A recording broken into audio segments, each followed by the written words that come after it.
पायजा, साई रुक जा। साई, पायजा, पायजा उठो।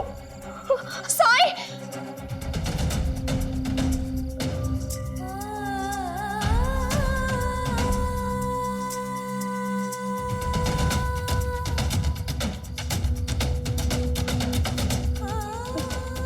साई, मैंने साई को देखा, अपने बेटे को देखा मैंने।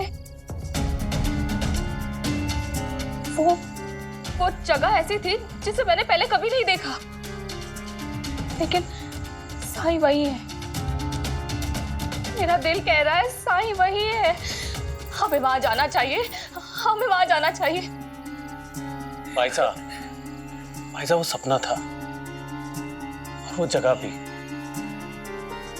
अभी तो आपने कहा ना कि वो जगह आपने कभी नहीं देखी, तो हम कैसे पता लगा पाएंगे कि वो जगह कहाँ थी?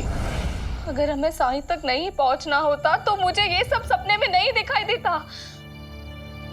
हाँ, मेरा विश्वास कीजिए, साई ने हमें अपने पास बुलाया है। हाँ हाँ। अच्छा ठीक है, उस जगह के बारे में कुछ बताइए कि वो जगह कैसी थी? पायजा कुछ तो याद होगा ना, कुछ तो बताइए उस जगह के बारे में।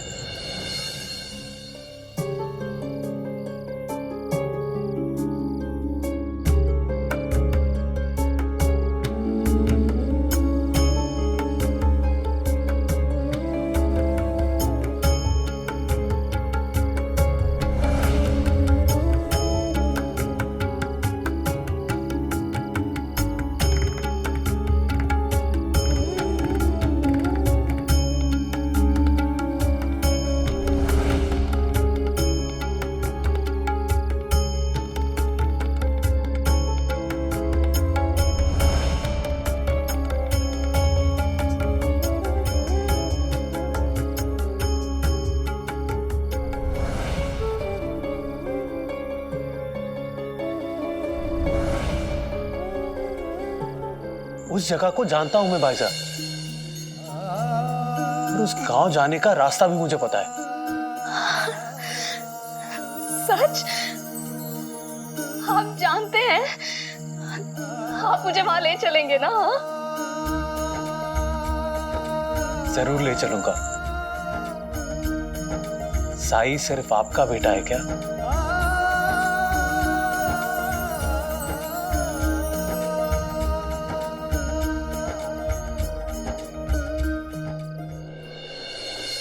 उस जगह का नाम तो मैं नहीं जानता। जब मैं सुहासनी आत्या को उनके गांव से यहां ला रहा था, और ठीक वैसे ही गांव मुझे रास्ते में मिला था। पाटिल जी, आप पर पूरा भरोसा है हमें, लेकिन ये सिर्फ एक सपना है। पर मुझे विश्वास है, मेरा साईं वही है। ये एक माँ का विश्वास है, और अगर मेरी ममता में शक्ति है तो कल सूर्यास्त होने से पहले मेरा बेटा, मेरा साईं मेरी आंखों के सामने होगा, और मैं तभी कुछ खाऊंगी जब साईं मुझे अपने हाथों से खिलाएगा।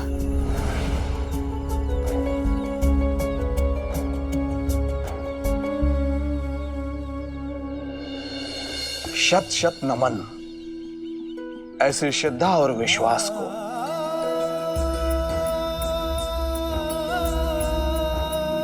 पाटिल जी, हम इस जगह अवश्य जाएंगे और वहां साईं को ढूंढेंगे। जाने का सारा प्रबंध मैं स्वयं करूंगा।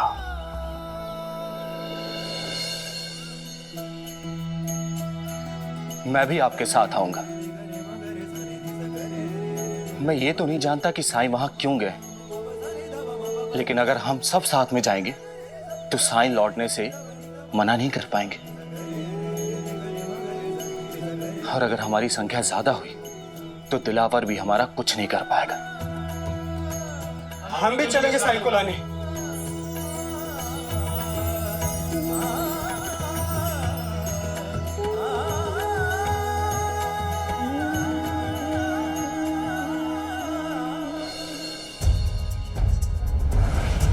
तो तू चाहता है कि तेरे यहां लड़का पैदा हो, तो फिर एक टोटका करना पड़ेगा तुझे। करेगा? हाँ करूँगा। पास के तालाब में जाके नहा और मन्नत मांग कि तुझे बेटा चाहिए, और फिर अंगारा बिछा और उस जलते हुए अंगारे को 10 मर्तबा पार करके दिखा। इंशाअल्लाह बहुत जल्दी तेरे घर में बेटा पैदा होगा।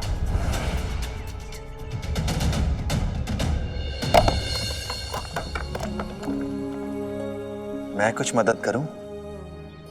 आप दिलावर जी के शागिर्द हैं ना, तो आप ये बताइए कि उनके बताए हुए टोटकों से मुझे फायदा मिलेगा?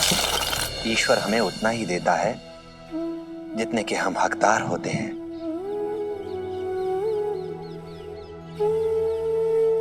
हमें बस उस परम पिता पर साफ दिल से पूरी आस्था और विश्वास बनाए रखने की जरूरत होती है। उसी विश्वास पे तो ये सब कर रहा हूं। साधु महात्मा, पूजा पाठ, दान पुण्य सब किया, लेकिन कोई फायदा नहीं। लगता है भगवान मुझसे नाराज है।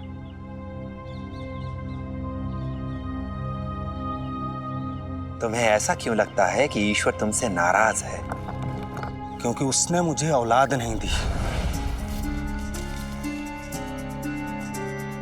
क्या ईश्वर ने तुम्हें कुछ भी नहीं दिया?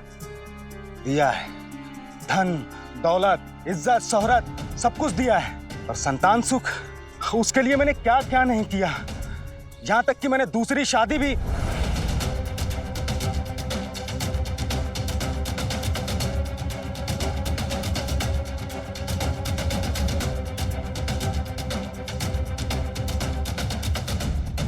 कुछ कह रहे थे तुम, रुक क्यों गए? तुमने दूसरी शादी की? हाँ, क्योंकि मेरी पहली पत्नी वो नहीं दे सकी जो मैं चाहता था। वर्षों इंतजार किया बेटे के लिए, उसका इलाज भी करवाया, लेकिन कोई फायदा नहीं। मैं अपने माँ बाप का इकलौता बेटा था, इसके लिए मैंने दूसरी शादी भी की, लेकिन उससे भी मुझे कोई औलाद नहीं मिली। इसका मतलब भगवान मुझसे नाराज है।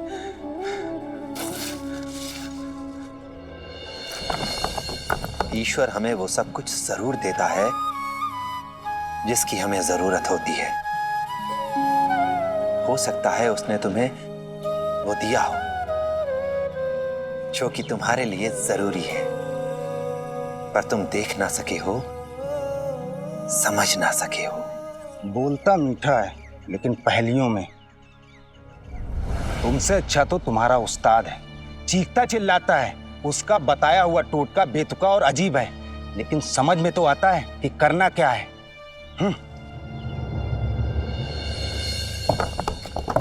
अल्लाह मालिक।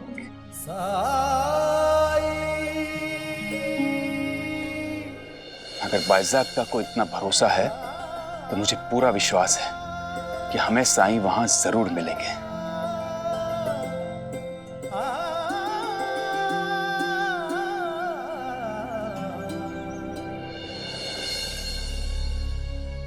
आई, किसी को तो पता होना चाहिए ना कि जा कहाँ रहे हैं।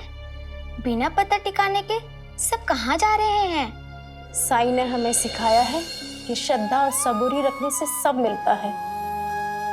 अगर इतने सारे लोगों की आस्था किसी एक चीज से जुड़ी है, सबका विश्वास जुड़ा है, तो मुझे यकीन है हमारी यात्रा का अंत सुखद होगा, निष्फल नहीं होगी यात्रा। तो फिर मैं भी चलूंगी सबके साथ।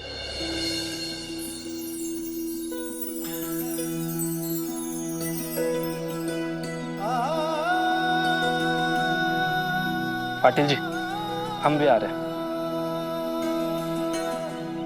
पाटिल जी, मैं भी आ रहा हूं आपके साथ।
मैं धन्य हूं कि मैं ऐसे गांव में रह रहा हूं जहां साईं ने हर किसी के मन में विश्वास, भक्ति और शक्ति की अखंड ज्योति जला दी है।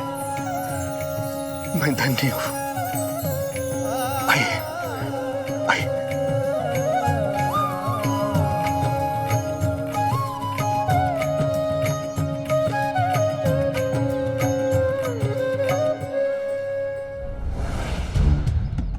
साई ने सभी शिरडी वालों की बुद्धि भ्रष्ट कर दी है अंता जी। सही कहा पंता जी, सब शिरडी से पागलों की तरह जा रहे हैं। इतनी बड़ी खबर और सरकार भी नहीं है सुनने के लिए। अब हम क्या करेंगे? सरकार होते तो यही कहते, हरिओम, जाओ जाकर उनका पीछा करो और पता लगाओ कि आखिर हो क्या रहा है मेरे शिरडी में। चलिए अंता जी, हम उनका पीछा करते हैं और देखते हैं कि ये सभी मूर्ख साई को ढूंढने के लिए जा कहाँ रहे हैं आखिर। चलिए अंता जी। चलिए पंता जी।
पायजा, पायजा संभालिए अपने आप को।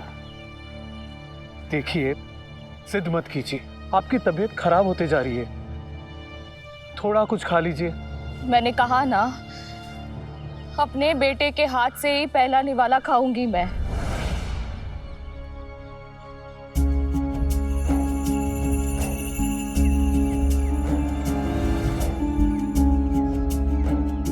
जा, आज तू खा ले, रहम किया तुझ पे।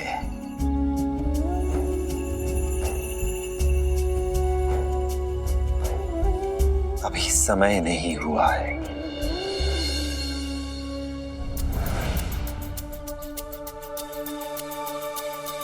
अरे रुको पाटिल जी, मुझे लगता है साई इसी जगह होंगे।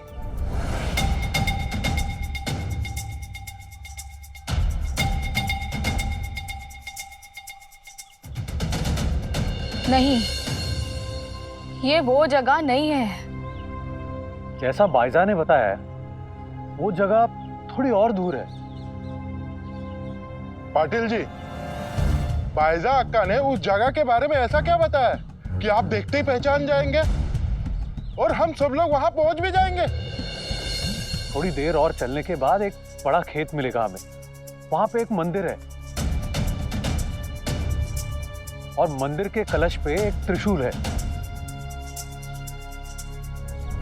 इस खोज का कोई अंत नहीं होगा, सब के सब भूखे मरोगे। तो फिर तुम लोग यहाँ आए ही क्यों? और वैसे भी साईं तो तुम लोगों को फूटी आग नहीं सुहाते। हमारी मर्जी, हम जिधर चाहे उधर जाए। तुम होते कौन हो बोलने वाले? चलिए। हाँ, चलिए।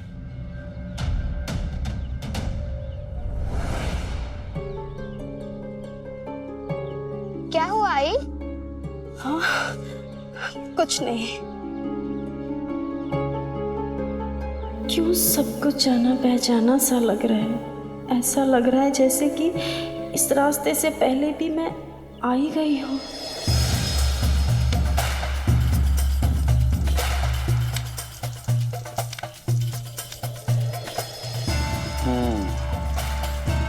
आज तेरी वर्षों की ख्वाहिश पूरी होगी तुकाराम।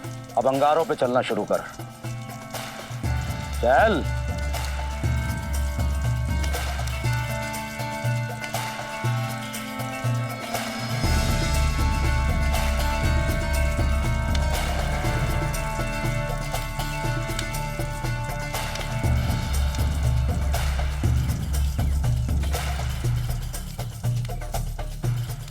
दिलावर जी, क्या हम इसकी पत्नी को भी बुला ले ताकि उसको भी एहसास होगा कि बेटा पाने के लिए उसका पति कितने कष्ट उठा रहा है। बेहतर कहा तूने। बुला इसकी बीवी को। जब इतनी देर हो चुकी है तो थोड़ी देर और सही। जी हुजूर, अभी आता हूं।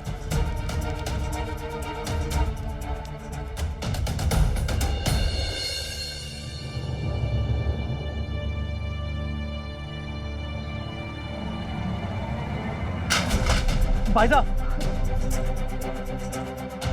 भाईजान, भाईजान आप ठीक तो हैं? ठीक है ना?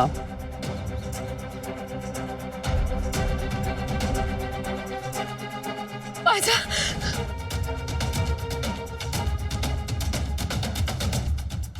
बहुत देर हो गई है। अब तक तो वो जगह हमें मिल जानी चाहिए थी।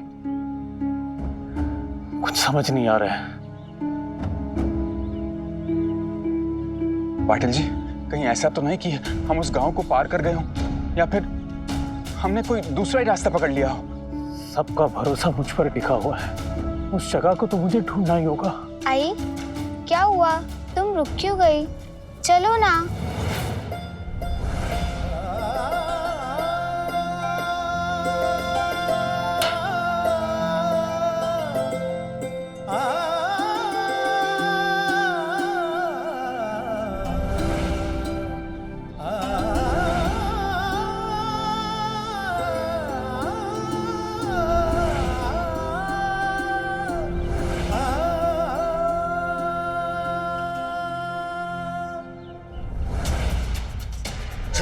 छोड़ दीजिए। निकाल से मत निकालिए। घर से निकाल। रहम करूं?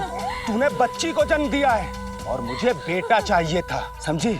और मैं बेटे के लिए दूसरी शादी करूंगा। तू यहाँ मर या मैके जा, मुझे कोई फर्क नहीं पड़ता।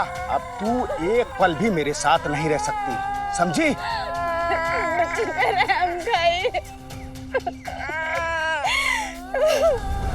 इस गांव में मैं नहीं जा सकती, फिर से उनका सामना नहीं कर सकती।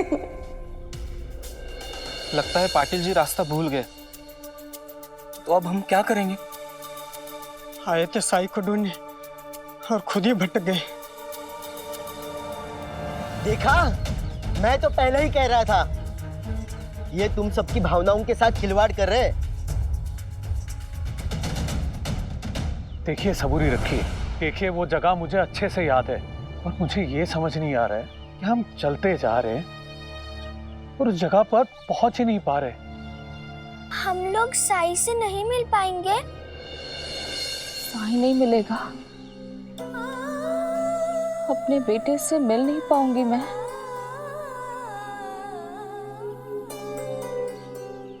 मैं कैसे इतनी स्वार्थी हो सकती हूँ? उस गांव के लिए जिसने मुझे सहारा दिया, उन्हें बेसहारा कैसे छोड़ दूँ? इतने सारे लोगों की उम्मीद को टूटने नहीं दूंगी। हे भगवान, मुझे साईं से मिला दे। पाटिल जी,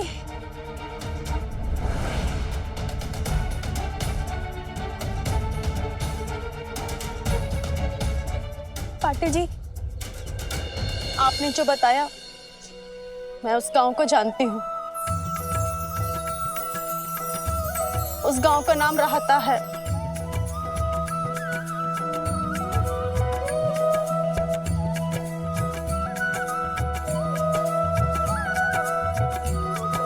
मैं लेके जाऊंगी आप सबको वहां।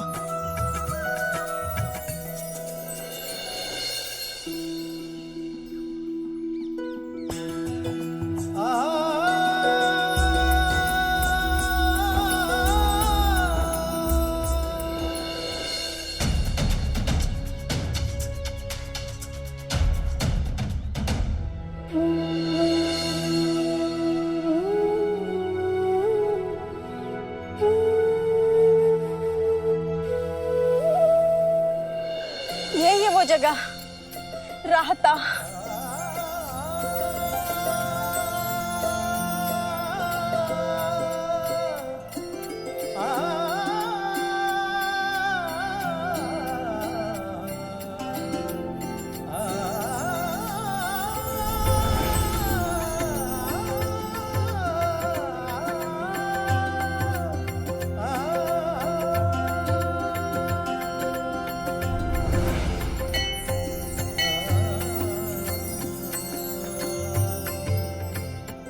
हाँ, ये वही जगह है जो मैंने सपने में देखी थी। मेरा साईं यही है।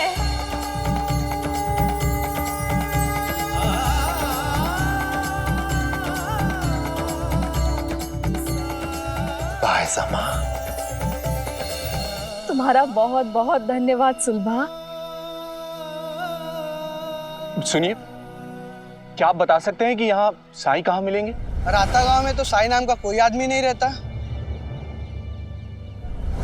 सही कह रहे हैं आप, वो यहाँ नहीं रहते, कुछ दिन पहले ही यहाँ रहने आए हैं। उसका हुलिया बता सकते आप? वो कफनी पहनते हैं और सर पे साफा बांधते हैं। उनके कंधे पे हमेशा झोला लटका रहता है, सफेद, घनी दाढ़ी मूछ है, हाथ में चिमटा, नंगे पैर। अरे वो फकीर दिलावर अली का चेला है ना वो।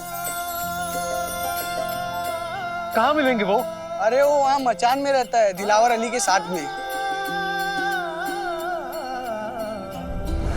मचान तो खाली है, कोई भी नहीं है वहां।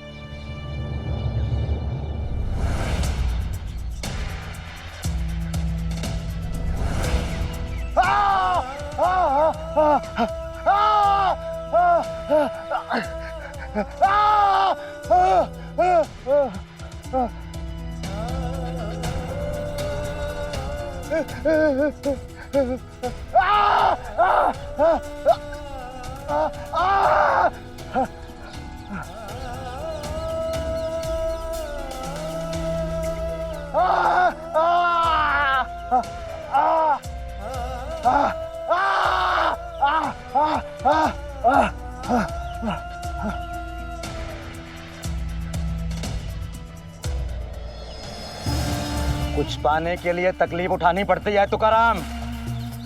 खानदान चलाने के लिए बेटा चाहिए ना तुझे, तो मशक्कत करनी पड़ेगी। चल। हिम्मत से काम ले तुकाराम। अरे सब दूसरी खेत में गए हैं, सब लोग वहां जमा है। चलिए। अभी 4 मर्तबा और पार करना है तुझे। अगर तूने मुकम्मल नहीं किया तो याद रख, तू अपने बेटे का मुंह नहीं देख पाएगा। चल तुकाराम।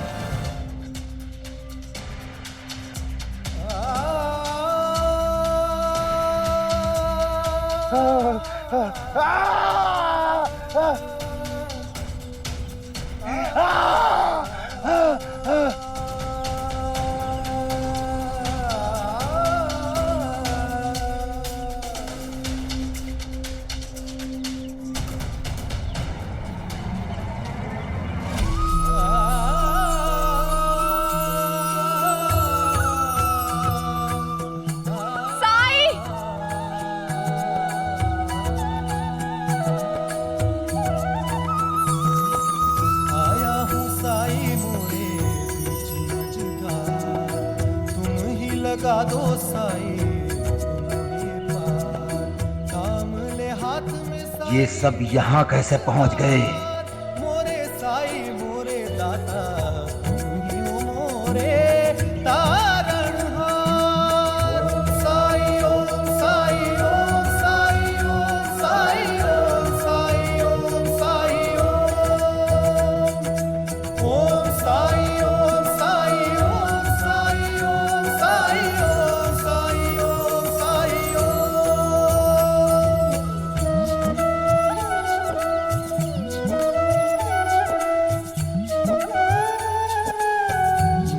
ना जाने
भरोसा था हम आपको ढूंढ ही लेंगे।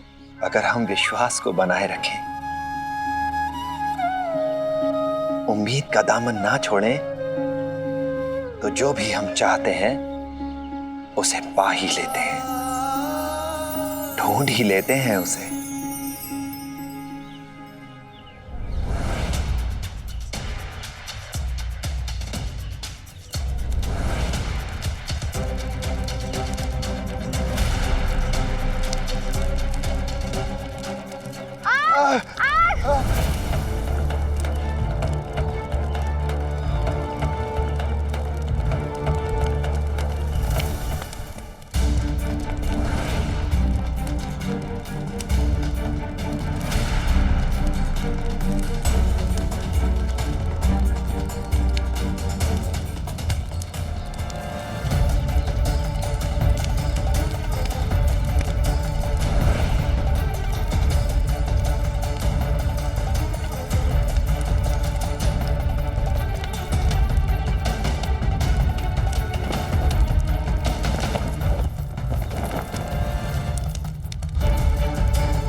जीती रहो बेटी, आज तुम्हारी वजह से मेरी जान बच गई।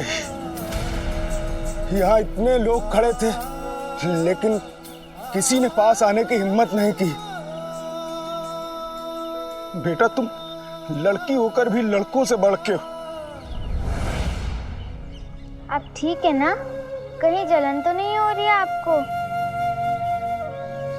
बताइए मुझे, मेरे साई हैं यहाँ, उनके पास इलाज है और वो आपको ठीक कर देंगे।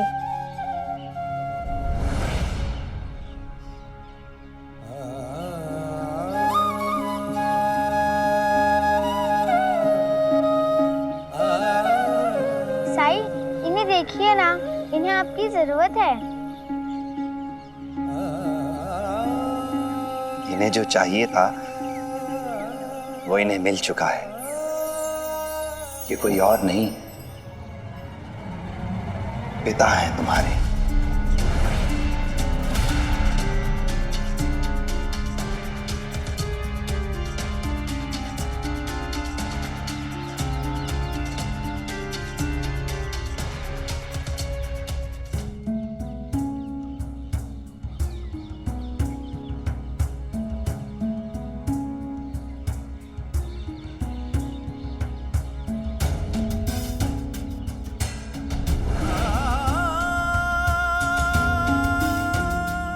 ये संध्या है, सुलभा की बेटी, तुम्हारी पत्नी सुलभा की बेटी।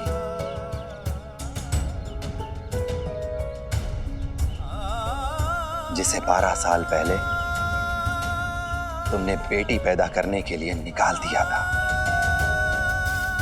क्या इसे पहले से औलाद है?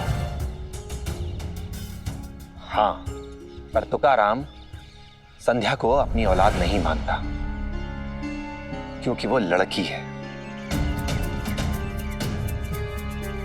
और तुम तुकाराम, आज तुम्हें स्वीकार करना पड़ा, ये बोलना पड़ा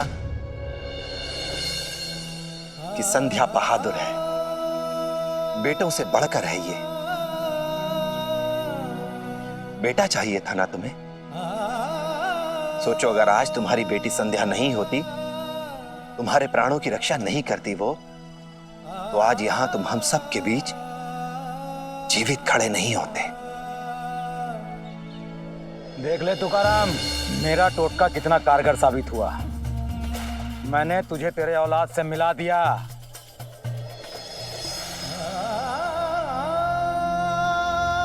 तुम मेरी बेटी हो। मेरे पास आओ बेटा, मेरे पास आओ। मैं तुम्हारा पिता हूँ बेटा। आप वो है जिसके कारण मेरी आई को जिंदगी भर दुख उठाने पड़े, लोगों के ताने सुनने पड़े। आपके पास क्यों आऊं? आज जो ये हुआ उसने मेरी आंखें खोल दी। भगवान ने मुझे मेरे बच्चे और मेरे परिवार से दोबारा मिला दिया। कहीं नहीं जाने दूंगा, मैं अपनी बेटी के साथ रहूंगा। और सुलभा, आज से तुम मेरे घर में रानी की तरह रहोगे, जैसे पहले रहा करती थी। और आपकी दूसरी दीदी? तुम उसकी चिंता मत करो, मैं तुमको सौतन के साथ नहीं रहने दूंगा। मैं उसको उसके महके भेज दूंगा।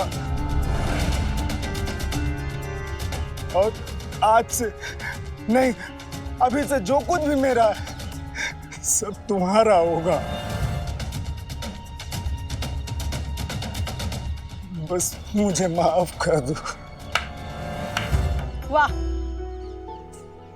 बेटी को जन्म दिया तो अपने घर से निकाल दिया मुझे।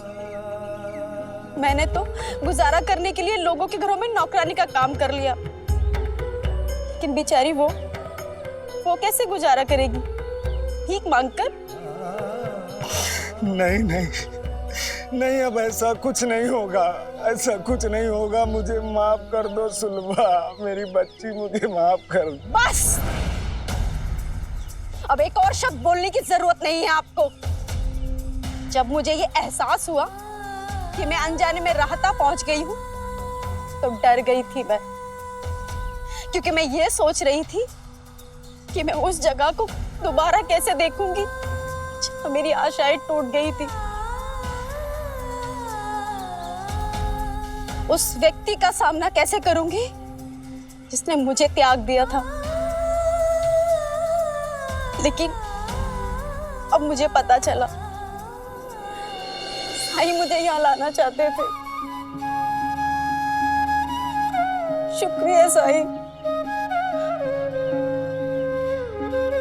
इस पल से मुझे अब कोई पछतावा नहीं है, क्योंकि मुझे मालूम है दुनिया की सबसे अनमोल दौलत मेरे पास है, जहां ना कोई शर्त है, ना ही अपेक्षा, केवल प्यार ही प्यार है। मैंने अपने अनुभवों से, अपनी मेहनत से सब कुछ प्राप्त किया, बिना उस आदमी की मदद के जिसने मेरा साथ 7 जन्म तक निभाने का वादा किया था। आज आपको इस हाल में देखकर मुझे जरा भी दुख नहीं हो रहा है, क्योंकि मुझे पता है इसके पिता के पास मुझे देने के लिए कुछ भी नहीं है, और जो कुछ भी वो मुझे देना चाहते हैं वो तो मेरे पास पहले से ही मौजूद है।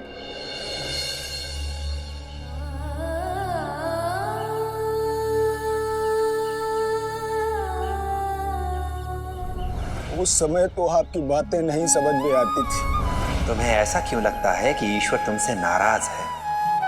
क्योंकि उसने मुझे औलाद नहीं दी। क्या ईश्वर ने तुम्हें कुछ भी नहीं दिया? लेकिन आज समझ आ रही। शुक्रिया साईं। शाम फरामोश, मुझे शुक्रिया न कह के तू मेरे शागिर्द को शुक्रिया कह रहा है। तुझे तेरे औलाद से मिलाने वाला मैं हूं। बदजात, तूने मेरा टोटका पूरा नहीं किया तो अब तेरे नसीब में कभी भी बेटा नहीं होगा। बेटी तो नसीब हो चुकी है, बस इसे अपना सकूं ये मेरी खुश नसीबी होगी। मुझे माफ कर देना, हो सके तो माफ कर देना।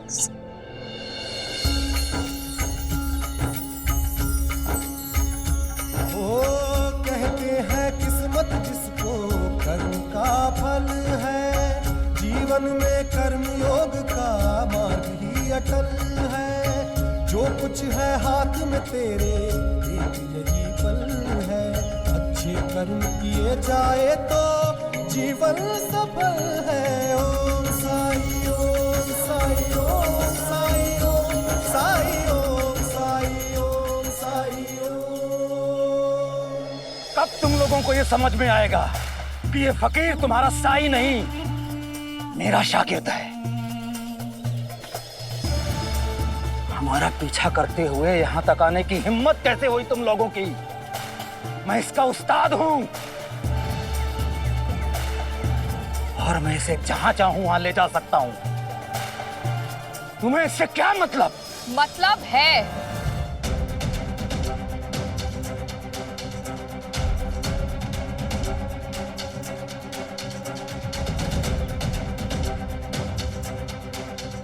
क्योंकि साईं शिरडी का है और साईं से ही शिरडी है।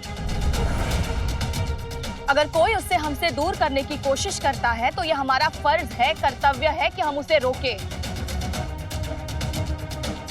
तुम जबरदस्ती द्वारका माई में घुस गए, लेकिन हम चुप रहे, शांत रहे। इसलिए नहीं क्योंकि तुमसे डरते हैं, इसलिए क्योंकि साईं ने कहा है कि द्वारका माई सबकी है, उस पर सबका अधिकार है। उसके बाद भी तुम रुके नहीं। तुमने मेरे बेटे को अपना शागिर्द बना लिया, फिर भी हम चुप रहे क्योंकि साईं ने कहा कि उसने अपनी मर्जी से तुम्हारा शागिर्द बनना स्वीकार किया। लेकिन तुमने क्या किया उसके साथ? हाँ, उसे यातना देना, उस पर अत्याचार करना शुरू कर दिया। उसे इतना दूर लेकर चले आए तुम, भूखा रखा, गुलामों से बदतर व्यवहार किया तुमने साईं के साथ।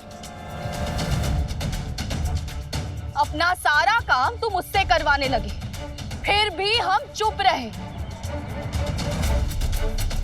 क्योंकि हमें लगा कि साईं कोई भी काम अकारण नहीं करता है, जरूर उसके दिमाग में कुछ होगा। लेकिन अब तो तुमने अति कर दी, हमारे साईं को हमसे अलग कर दिया, उसे यहां तक लेकर आ गए तुमने हमारे साईं को हमसे दूर करने की कोशिश की और हम ये बर्दाश्त नहीं करेंगे। अपने साईं को वापस लेने आए हैं हम। चलिए साईं, हम लोगों के साथ आप शिरडी चलिए। हाँ साईं, शिरडी आपके बिना सूनी हो गई है। आपके बिना गांव की रौनक चली गई। साईं, हमने द्वारका माई को पहले जैसा बनाने की बहुत कोशिश की, लेकिन वो तो मानो जैसे बंजर ही हो गई है। देखिए साईं, पूरा शिरडी आपको अपने साथ ले जाने के लिए आया है। आपको हमारे साथ चलना ही होगा।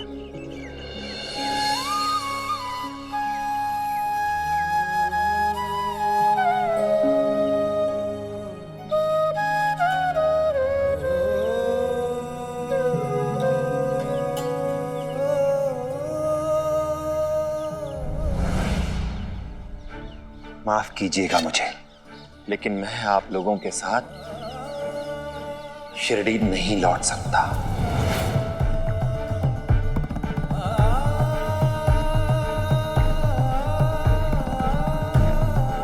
हर चीज होने का एक वक्त होता है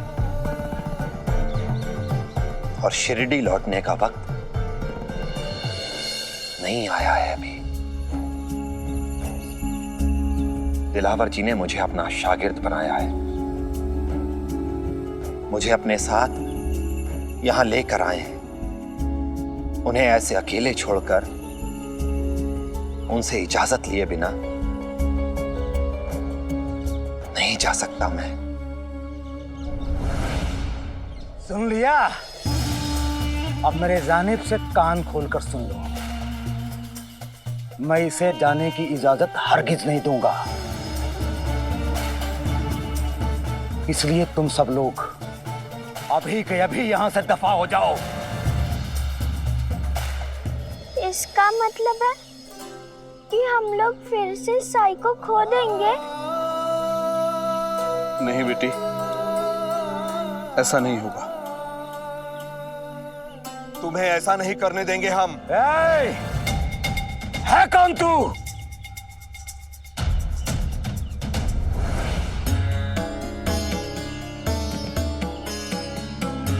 मैं देवीदास, शिरडी का निवासी हूं मैं, और साईं को अपना गुरु माना है मैंने। मैं शिरडी में नहीं था, इसका मतलब ये नहीं कि मुझे किसी भी प्रकार की जानकारी नहीं। तुम साईं की सादगी का लाभ उठा रहे थे, पर अब ऐसा नहीं होने देंगे। मैं अपने साईं को अपने साथ लेके जाऊंगा।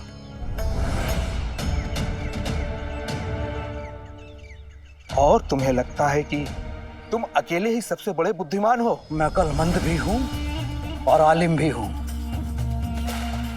तू शिरडी में नहीं था, इसलिए तुझे बता रहा हूं। मैं यहाँ का सबसे काबिल और फाजिल इंसान हूं। अपने टोटकों से बेहिसाब गांव और गांव वालों की तकदीरें बदल दी हैं मैंने। मेरे तकरीर के सामने कोई नहीं टिकता। आज तक की जिंदगी में मैंने किसी से बहस में शिकस्त नहीं खाई है। मुझसे ज्यादा काबिल कोई नहीं है। वाह, अपने मुंह मियां मिट्ठू, ये किसने कहा तुमसे? तुम खुद ही स्वयं के बारे में ऐसा सोचते आए हो कि तुम सबसे अच्छे हो। हम में से ऐसा कोई भी नहीं मानता। हमारे लिए तो साईं सबसे सिद्ध, बुद्धिमान और श्रेष्ठ हैं। अगर इस फकीर में ये खूबियां होती तो ये मेरा शागिर्द बनने के लिए राजी नहीं होता। क्योंकि साईं किसी को ना नहीं कहते। और रही बात तुम्हारे ज्ञानी होने की, तो साईं से तुलना मत करो। वो एक ही क्षण में तुम्हारे ज्ञान का घमंड तोड़ सकते हैं। तो फिर ललकार रहा हूं मैं सारे शिरडी वासियों को कि मुझसे ज्यादा अक्लमंद और आलिम आदमी को खोज के यहां लाकर खड़ा कर दो। ढूंढने की जरूरत क्यों है? वो तो आपके साथ ही खड़े हैं। साईं आपसे 100 गुना अधिक ज्ञानी है। अगर तुम्हारी और साईं की किसी भी मुद्दे पर बहस हो तो तुम्हें खुद पता चल जाएगा। उसके बाद तुम्हारा ये घमंड शायद टूट जाए और तुम झुक जाओ। दिलावर ऐसे राह चलते फकीरों से बात भी नहीं करता है, और तुम चाहते हो कि मैं ऐसे शख्स से बहस करके अपनी बेइज्जती कराऊं? तौहीन होगी मेरी। आखिर साईं शागिर्द है मेरा, मैं उसे तालीम देता हूं। वो सिर्फ वही बोलेगा जो मैंने उसे सिखाया है। ये नहीं, कोई दूसरा। है कोई शिरडी में काबिल आदमी जो किसी भी मुद्दे में मुझसे बहस करने की कुव्वत रखता हो? अगर उसने मुझे हरा दिया तो तुम लोग इस फकीर को अपने साथ लेकर जा सकते हो।